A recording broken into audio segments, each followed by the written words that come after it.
एक दीड वर्षानंतर ही बैठक होतीये. बघा की थोडंसं आमच्या काही इतर अडचणी आहेत, राजकीय नाही.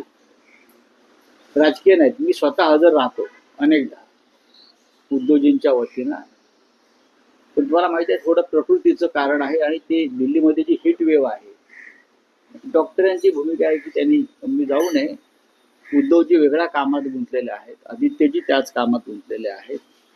पण आम्ही स्वतःहून संपर्क साधला जेव्हा चर्चा किंवा आम्ही इथून व्हर्च्युअली आपल्यात सहभागी होऊ आणि संपूर्ण मीटिंग चालू असेपर्यंत आम्ही आपल्याबरोबर व्हर्च्युअली राहू. आता व्यवस्था झालेली आहे या सगळ्या गोष्टीची आम्ही करतो. आजची मीटिंग बैठक ही महत्वाची आहे. पण अनेकदा काय असणार आहे? कारण आजची बैठक अत्यंत महत्वाची आहे.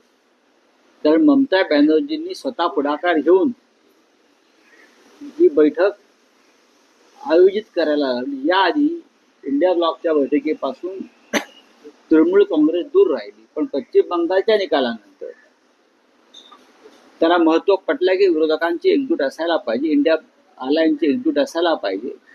आणि स्वतः ममता बॅनर्जी दिल्लीत पोहोचलेले आहेत. स्वतः शिवसेना पक्ष प्रमुख उद्धव ठाकरे आज मुंबईतून त्या बैठकीत सामील होतील. आता अजेंडा म्हणाल तर अजेंडा एकच आहे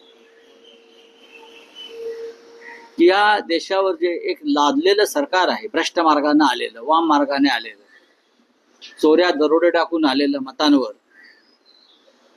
मतांची हेराफेरी करून आलेलं, हे सरकार हटवणं आणि देशाला आणि देशाच्या जनतेला मोकळा श्वास घेण्याची संधी उपलब्ध करून देणं हा अजेंडा आहे. नाही पण राऊतसाहेब, इंडिया आघाडी आता विखुरलेली आहे. अजिबात नाही. DMK नाही सोबत, आप उपस्थित राहील की नाही शक्यता कमी आहे. अनेक छोटे मोठे पक्ष उपस्थित राहतील की नाही याची शक्यता कमी आहे. तर मग भाजपला सत्तेतून खाली खेचणार कसं जर विरोधी पक्षाची एकजूट दिसत नसेल तर? तुमच्या माहितीसाठी मी इतकंच सांगेन की इंडिया अलायन्स अजिबात विखुरलेला नाही. जे प्रमुख घटक पक्ष आहेत आतापर्यंत इंडिया आघाडीबरोबर राहिलेले, ते आजही आम्ही राहुल गांधींच्या नेतृत्वाखालच्या इंडिया आघाडीमध्ये सामील आहोत. आपचा विषय हा स्वतः काँग्रेस आणि केजरीवाल चर्चा करतो. पंजाबचं राजकारण त्याच्यामध्ये खास करून आलेलं आहे. निवडणुका तामिळनाडूमध्ये द्रमुक पक्ष हा काँग्रेस पक्षाचा आणि इंडिया आघाडीचा एक जुना सहकारी आहे. आम्हाला खात्री आहे की भविष्यात ते सुद्धा आमच्या बरोबर पुन्हा सामील होतील. याला तामिळनाडूचं स्थानिक राजकारणाची एक कंगोरा आहे. बाकी शिवसेना आहे, समाजवादी पार्टी आहे, इतर सगळे जे प्रमुख पक्ष आहेत, तृणमूल काँग्रेस आहे, हे सगळे त्या बैठकीमध्ये उपस्थित आहेत. डावे पक्ष आहे. अजून तुम्हाला कोण हवे सांगा. 23 पक्ष आज सहभागी होत आहेत. एकमत होईल का? कारण मागच्या वेळेस सुद्धा पंतप्रधान पदाचा चेहरा 2029 आता कोण असेल? नाही, माननीय शिवसेना पक्षप्रमुख उद्धव ठाकरे यांची कायम भूमिका ही राहिलेली आहे की निवडणुकीला सामोरं जाताना एक चेहरा आपण समोर आणला पाहिजे की हे आमचे नेते आहेत, हे आमचे प्रधानमंत्री आहेत, हे आमचे मुख्यमंत्री आहेत. पण महाविकास आघाडीचा जेव्हा निवडणुकीला सामोरे गेली तेव्हाही हा चेहरा जाहीर करायला आणि सांगायला आपण उशीर लावला, त्याचाही आपल्याला फटका बसला. आणि 2024 साली आमची सगळ्यांची भूमिका होती की प्रधानमंत्री पदाचा चेहरा घेऊन आपण समोर जायला पाहिजे. आताही आमचं तेच म्हणणं आहे उद्धव ठाकरे साहेबांचं की 2029 साली निवडणुकीला सामोरं जाताना आपला चेहरा जो आहे हा आपण समोर ठेवून लोकांसमोर जायला. एक आहे की इंडिया आघाडीमध्ये तुम्ही महत्वाचे नेते आहात. तुम्ही काही असं सुचवू इच्छिता का की समजा जर विरोधकांची एकजूट हवी असेल तर काही नवे मित्र पक्षही जोडले जातात.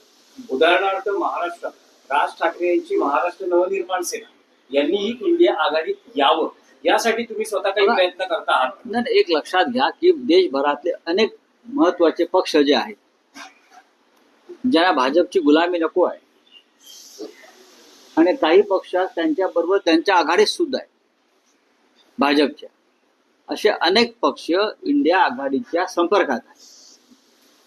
आणि ते योग्य संधीची आणि योग्य वेळेची वाट पाहतात. हे तुम्हाला मी खात्रीनं सांगतो.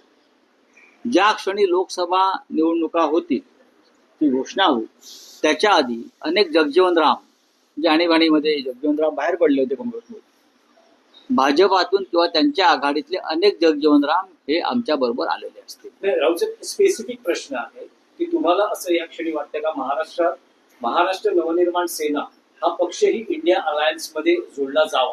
नाही, त्या संदर्भामध्ये स्वतः तर तशी त्यांची इच्छा असेल राज ठाकरे यांची, तर मला असं वाटतं की ते उद्धव ठाकरे साहेबांशी चर्चा करून त्याबाबत दिल्लीतल्या प्रमुख नेत्यांच्या समोर हा प्रस्ताव ठेवला जाईल. शेवटी बघा, हे आघाडीचे आम्ही मालक नाही आहोत, कोणी मालक नाही. अनेक जेव्हा नवीन पक्ष येतात आघाडीत, तेव्हा तसे प्रस्ताव त्या बैठकीत ठेवले जातात आणि त्या बैठकीत चर्चा होते. पण स्वतः राज ठाकरे इंडिया अलायन्स मध्ये त्या येण्यासाठी संदर्भात माझी नेहमी राजकीय चर्चा करतात त्यांच्याशी करतो, हा, पण असं आहे की ते स्वतः तयार आहेत का? बघा, त्यांची काही इच्छा दिसते का? सन्माननीय राज ठाकरे यांचा एक स्वतंत्र पक्ष आहे. त्यांची एक स्वतंत्र भूमिका आहे. महानगरपालिकेत ते शिवसेनेबरोबर जरी युतीमध्ये असले तरी त्यांची एक भूमिका आहे. असं वाटलं की राज ठाकरे यांनी सुद्धा या प्रवाहात सामील व्हायला पाहिजे, तर इंडिया अलायन्सच्या प्रमुख नेत्यांना त्यांच्याशी चर्चा करावी. जर त्यांची महाराष्ट्रातल्या जागा जिंकण्यासाठी जर त्यांची आवश्यकता आम्हाला आहे असं वाटलं, तर नक्कीच प्रमुख नेत्यांनी राज ठाकरे यांच्याशी चर्चा करावी. उद्धव ठाकरे मध्यस्थी करतात असं त्यांची पण आता कसं काय मी सांगतो. नाही, राहुल साहेब, महाराष्ट्राच्या राजकारणातला विषय, राज्यसभेसाठी छगन भुजबळ इच्छुक होते, पण त्यांची जी अट आहे ती मान्य करण्यात आली नाही आणि त्यामुळे एनसीपी अजित पवार गटानं वेगळा उमेदवार त्याच्यामुळे प्रफुल्ल पटेलांची अट मान्य झाली आणि त्यांचा माणूस राज्यसभेचा उमेदवार झाला. नाही, पण भुजबळांची खूप इच्छा होती. ते आता सिनियर आहेत पक्षात, ऑलमोस्ट अनेक मोठ्या नेत्यांबरोबर काम केलेली सगळी मंडळी राज्यसभेत आहे. राज्यसभेत जायचंय, मग राज्यसभेत जायचं छगनरावांनी. पण त्यांची अट होती मग की अटी आणि शर्तीवर तुम्ही राज्यसभेत कसे काय जाऊ शकता की मी जातो आणि खाली माझ्या मुलाला, पुतण्याला, भावाला द्या. मग इतके ज्येष्ठ नेते ते त्यांची अट मान्य व्हायला हवी होती. ते इतके महत्वाचे ज्येष्ठ नेते आहेत, ओबीसीचे नेते आहेत, मग त्यांची अट मान्य व्हायला हवी होती. आता अट मान्य का झाली नाही याच्यावर स्वतः भुजबळ साहेबच खुलासा करू शकतील. चला, नाशिक विधान परिषदेमध्ये भुजबळ काय पाठिंबा राहील हा? त्यांना. बघू शेवटच्या दिवशी.